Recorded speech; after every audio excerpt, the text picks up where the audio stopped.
The distance between the point country A and country B. तो country A कहाँ पे है इसमें, कंट्री ए यहाँ पे है और कंट्री बी कहाँ पे है, यहाँ पे। ये तो ऑलरेडी रेड से दिया हुआ है इसलिए इसका कलर थोड़ा सा बदल ले तो ज़्यादा बेहतर होगा, ठीक है। यहाँ पे ये ले लेते हैं थोड़ा साइन करने वाला, ऑलराइट। देखिए कंट्री ए ये पॉइंट है और कंट्री बी ये पॉइंट है, तो इसमें क्या है, distance between the point A and, तो ए का कोऑर्डिनेट क्या है 1 4, ए का कोऑर्डिनेट क्या है 1 1 और 4 1 4, ओके।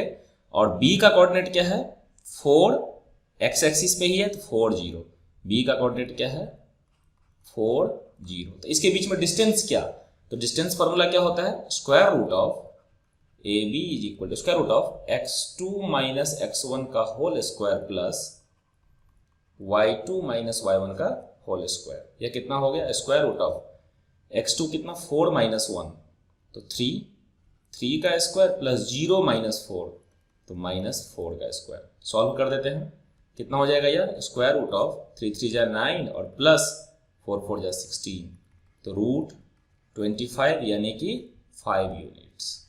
रूट 25 5 होता है तो 5 यूनिट्स, इसका आंसर क्या हो गया, बी हो गया। 42 में क्या कह रहा है, find the relation between x and y such that the point x y is equidistant from the country C and country D। पॉइंट एक्स वाई जो है यहाँ पे C है मान लीजिए और यहाँ पे D है कंट्री C का कोऑर्डिनेट क्या है पहले ये देख लीजिए 7 1, ऊपर में 1 है तो 7 1, इसका कोऑर्डिनेट क्या है 7 1 कंट्री C का, और कंट्री D का कोऑर्डिनेट क्या है, D का कोऑर्डिनेट क्या है, देखिए ध्यान से यहां से 3 और 5 3 5, तो इससे इक्वल दूरी पे है यह जो पॉइंट है एक्स वाई, यह जितना डिस्टेंस इससे है उतना ही डिस्टेंस इससे भी है, तो इसका कोऑर्डिनेट निकालिए। तो सिंपल है, डिस्टेंस फॉर्मूला से यह जो है यह मान लीजिए कि P है 1 मिनट के लिए, तो CP और DP बराबर होगा, तो इसको सॉल्व करते हैं, CP और DP को सॉल्व करते हैं। देखिए CP और DP को सॉल्व करते हैं तो क्या हो जाएगा, CP is equal to DP होगा, तो इसको करते हैं solve, CP is equal to DP। तो यानी कि हम जानते हैं कि दोनों तरफ अगर स्क्वायरिंग करें तो भी बराबर होगा, तो यानी कि स्क्वायर रूट वाला कंसेप्ट तो क्लियर हो गया इसमें। तो स्क्वायर रूट ऑफ CP कितना है हमारा, C कितना था 7, यहाँ पे थोड़ा क्लियर देते हैं 7 1 और ये था 3 5, तो 7 स्क्वायर CP स्क्वायर तो खत्म हो गया था, स्क्वायर का रूट का मतलब जो बनता 7 माइनस एक्स या फिर x माइनस 7 का स्क्वायर प्लस यहाँ पे y माइनस 1 का स्क्वायर इज इक्वल टू, इधर भी वैसे ही x minus 3 square plus y minus 5 का स्क्वायर। इसको अगर सॉल्व कर देंगे तो हमारा आंसर आ जाएगा। तो ये बहुत लंबा होगा लेकिन करते हैं, x माइनस 7 का स्क्वायर कितना, एक्स स्क्वायर प्लस 7 का स्क्वायर 49 प्लस 2ab तो 14x प्लस y माइनस 1 का स्क्वायर तो y square plus 1 minus 2y, ठीक है। और यहाँ पे 14x नहीं, एक्चुअली माइनस 14x क्योंकि माइनस 2ab, ये हो गया लेफ्ट में, और राइट में क्या हो गया x माइनस 3 का स्क्वायर तो x स्क्वायर प्लस 9 और माइनस 6x, और यहाँ पे y माइनस 5 का स्क्वायर तो y square plus 25 minus 10y। देखिए दोनों तरफ इधर x स्क्वायर कट गया, y स्क्वायर कट गया, और सॉल्व करते हैं अब बाकी को से सॉल्व करें, सबको वेरिएबल्स को लेफ्ट में लाते हैं, तो माइनस 14x और माइनस 2y लेफ्ट में लिखते हैं, माइनस 14x माइनस 2y, और माइनस 6x को भी लेफ्ट में लाते हैं तो प्लस 6x, 10y को भी लेफ्ट में लाते हैं तो प्लस 10y, और कॉन्स्टेंट्स को राइट साइड में, तो राइट में पहले से कितना है 9 प्लस 25, और यह 49 उधर गया तो माइनस 49, और यह 1 भी उधर गया, यह वाला 1 तो माइनस 1। सॉल्व करते हैं तो माइनस 14x प्लस 6x तो माइनस 8x प्लस 8y, क्योंकि माइनस 2y प्लस 10y, और इधर सॉल्व करते हैं तो कितना हो गया 49 माइनस 1 48, और ये हो गया हमारा माइनस 48 और प्लस में कितना 9 प्लस 25 34, तो माइनस 48 प्लस 34, तो माइनस में कितना 8 माइनस 4 4, 8 माइनस 4 4 और ये 4 माइनस 3 1, माइनस 14, ये कितना हो गया माइनस 14। आई थिंक कि इसमें कुछ गड़बड़ है शायद से, एक बार फिर से देख लेते हैं।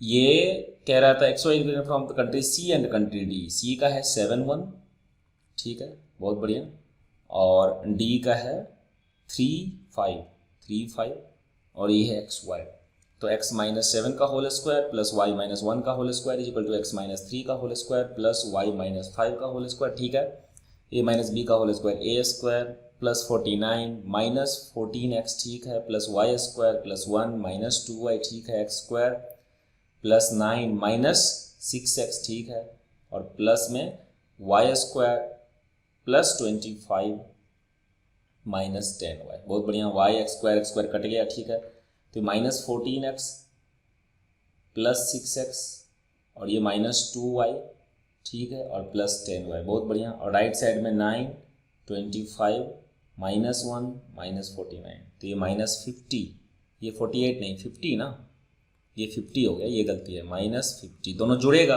49 और माइनस 50 और प्लस 34, तो ये हो गया माइनस 16, तो ये हो गया हमारा माइनस 16, तो माइनस 8 कॉमन ले लेते हैं, तो क्या हो गया यार x और minus y is equal to minus 16, क्योंकि माइनस बचा तो x minus y is equal to minus 16 upon minus 8, तो माइनस माइनस कट गया, 8 हो गया 2 हो गया, x minus y is equal to 2 इसका आंसर हो गया, x minus y is equal to a हो गया इसका आंसर।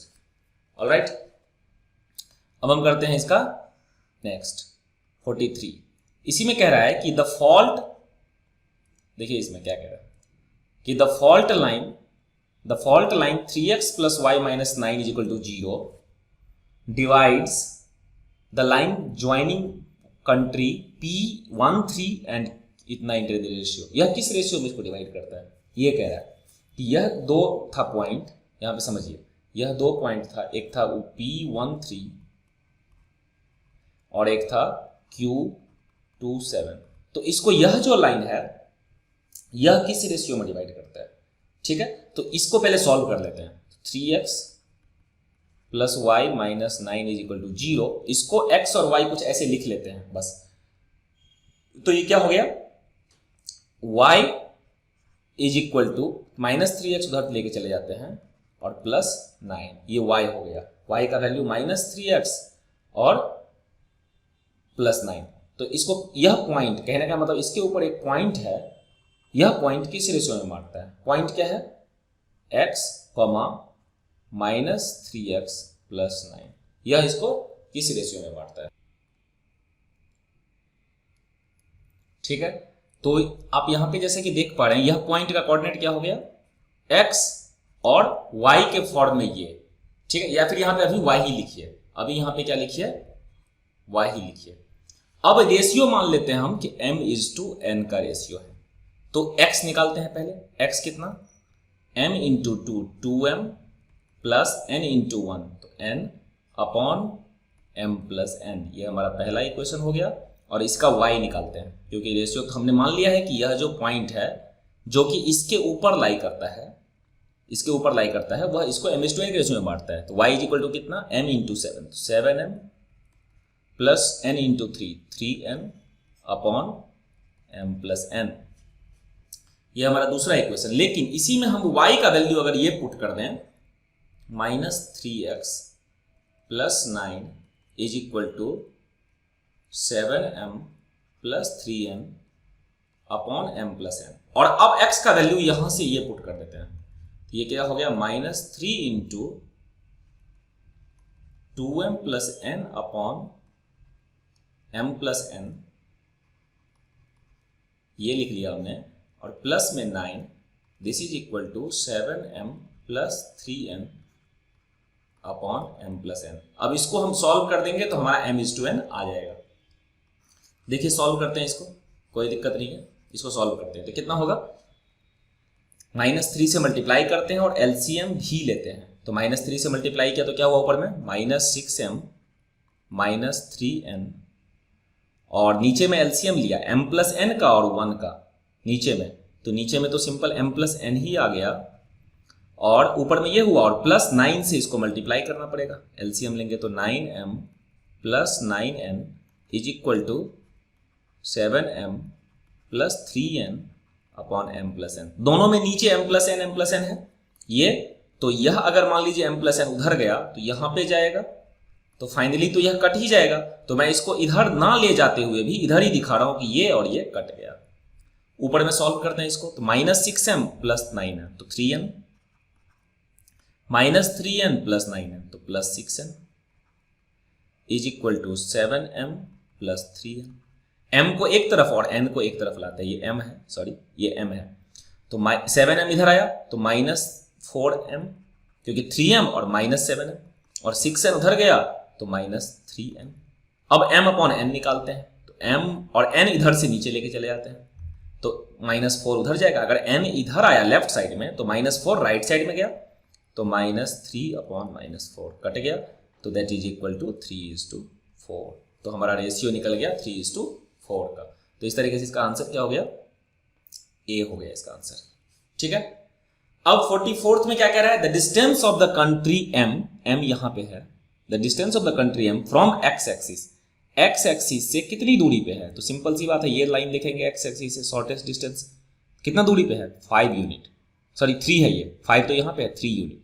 तो ये m पॉइंट जो है ये x एक्सिस से कितनी दूरी पे है, 3 यूनिट्स पे। तो सी इसका आंसर सीधा हो गया। तो बहुत आसान है, एक थोड़ा बड़ा तो बहुत आसान।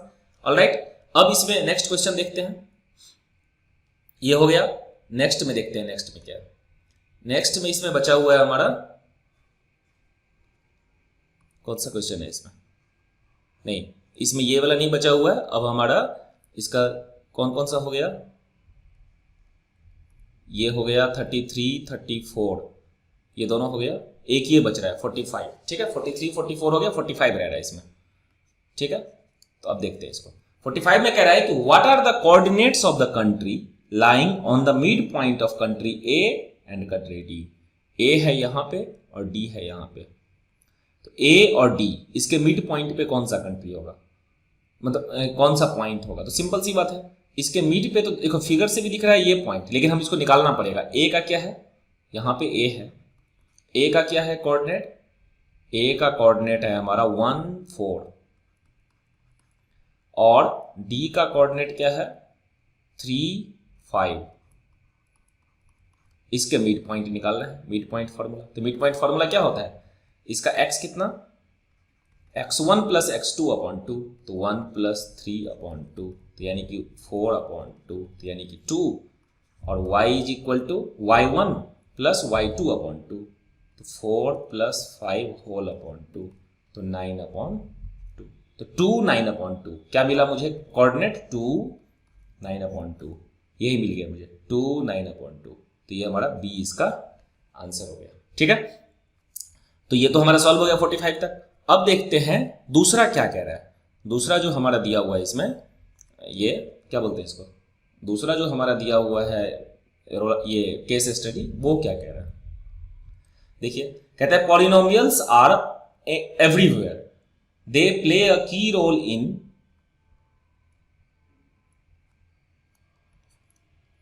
कह रहा है कि the polynomials are everywhere, they play a key role इन,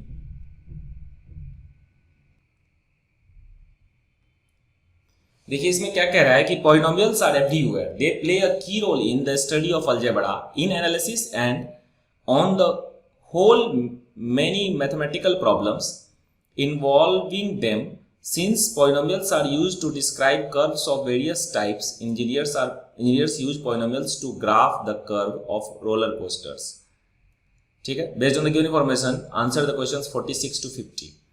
तो कहता है if the roller coaster is represented by the following graph, y is equal to px, then name the type of the polynomial it traces. यह जो graph दिया हुआ है यह किस तरह का ग्राफ है, यह देखिए x एक्सिस को कितनी बार कट कर रहा है, 3 पॉइंट पे, 1 2 और 3 पॉइंट्स पे कट कर रहा है। तो इसका मतलब यह किस तरह का ग्राफ है, क्यूबिक। यह किस तरह का ग्राफ हुआ, क्यूबिक हो गया। ठीक है, क्योंकि 3 बार कट कर रहा है एक्स एक्सिस को। फिर कह रहा है कि the roller coasters are represented by the following graph, y is equal to px, which roller coaster has more than 3 distinct zeros. 3 से ज्यादा, तो इसका तो एक ही बार कट कर रहा है, इसका भी एक ही बार कट कर रहा है, इसका 1 2 और 3 बार कट कर रहा है, तो ये भी नहीं होगा, तो डी वाला ही होगा। इसका जो है ये, एक सेकेंड, इसका जो है ये कैसे, अब देखिए केस स्टडी 2 में क्या कह रहा है, ये समझना है हमें कि इसमें क्या कह रहा है कि polynomials are everywhere, they play a key role in the study of algebra in analysis. हम करते हैं सेकेंड केस, इसमें देखिए क्या कहते हैं, polynomials are everywhere, they play a key role in the study of algebra in analysis and on the whole many mathematical problems involving them. Since polynomials are used to describe curves of various types, engineers use polynomials to graph the curves of the roller coaster. Question क्या कह रहा है कि if the roller coaster is represented by the following graph y is equal to px, जो कि नीचे दिया हुआ यहाँ पे, then name the type of polynomial it traces. किस तरह का पॉलिनोमियल है यह जो ग्राफ दिया हुआ है, या किस तरह का पॉलिनोमियल का ग्राफ है? तो यह बिल्कुल सिंपल है, एक्स एक्सिस को कितनी बार कट कर रहा है? कट कर रहा है 1 पॉइंट पे, 2 पॉइंट पे और 3 पॉइंट पे। इसका मतलब यह क्या है, क्यूबिक है। अगर 1-2 बार कट करता तो क्वाड्रेटिक, 1 बार कट करता तो लीनियर, और 3 बार कट कर रहा है तो क्यूबिक। तो देखते हैं ऑप्शन में क्या सब है, यहाँ पे है सी में ये क्यूबिक, सी इसका आंसर हो गया। ऑलराइट, फिर 47वां क्वेश्चन देखते हैं क्या कह रहा है। कह रहा है कि the roller coasters are represented by the following graphs y is equal to px, which roller coaster has more than 3 distinct zeros। तो किसमें 3 डिस्टिंक्ट जीरोस, तो इसमें तो एक एक्सिस पे कट कर रहा है तो 1 जीरोस, तो यह नहीं है। इसमें भी 1 पे तो 1 ही है, तो यह नहीं है। इसमें 3 डिस्टिंक्ट जीरोस 2 और 3। Which roller coaster has more than 3 distinct, तो इसमें 3 है, 3 से ज्यादा तो नहीं है, तो यह भी नहीं है। और देखते हैं डी में क्या कह रहा है। डी में है देखिए 1 2 3 और 4, तो ये हमारा डी इसका आंसर है, क्योंकि इसके कितने जीरोज हैं, 3 से ज्यादा है, इवन की 4 है। ठीक है, इसलिए 48 देखते क्या कह रहा है। कहता है if the roller coaster is represented by the cubic polynomial this, then which of the following is always true. अगर क्यूबिक पॉलिनोमियल इसको होना ही होना है, तो इसका मतलब कि यह जो टर्म है, यह कौन सा टर्म, क्यूबिक वाला पी एक्स क्यूब वाला, यह टर्म कभी भी जीरो नहीं हो सकता है। तो यानी कि p जो है इसका कोएफिशिएंट, यह जीरो नहीं हो सकता है, यानी कि p should not be equal to zero, p कभी भी जीरो नहीं हो सकता है, डी होगा। क्योंकि क्या बोला था, क्यूबिक पॉलिनोमियल है, तो क्यूबिक है तो क्यूब वाला टर्म तो रहना चाहिए ना। इसमें क्यूब वाला टर्म कौन सा है, पी एक्स क्यूब, और यह कब तक रहेगा, जब तक p जीरो नहीं होगा। तो ये हमारा आंसर हो गया। ठीक है, फिर 49 में क्या कह रहा है कि if the path traced by the roller coaster is represented by the above graph, यह जो ग्राफ है y is equal to px, find the number of zeros। इसके कितने जीरोज, ऑब्वियसली x एक्सिस को कितनी बार कट कर रहा है, 1 2 और 3, तो इसके कितने जीरोज, 3 जीरोज। डी इसका ऑप्शन हो गया। ओके, इसका आंसर क्या हो गया, डी हो गया। अब हम लास्ट क्वेश्चन देखते हैं। कह रहा है कि if the path traced by the roller coaster is represented by the above graph, यह जो ग्राफ है y is equal to px, find its zeros। इसके कौन कौन से जीरोज, देखिए एक बार x एक्सिस को यहां पे कट कर रहा है, तो यह पॉइंट का कोऑर्डिनेट क्या है, -3 0। एक बार इस पॉइंट पे कट कर रहा है, तो इसका क्या है, -1 0, क्योंकि एक्स एक्सिस पे है एग्जैक्ट। और एक बार यहां पे कट कर रहा है, तो इसका क्या है, 2 0। तो यानी कि इसके कौन कौन से जीरोज हैं, -3 -1 और 2, तो इसका ऑप्शन है सी। तो इस तरीके से यह क्या हो गया, यह हमारा सारा सॉल्व हो गया। ऑलराइट, तो यह सारा सैम्पल पेपर जो है सॉल्व हो गया। अगर आपने अभी तक चैनल को सब्सक्राइब नहीं किया तो प्लीज सब्सक्राइब कर लीजिए।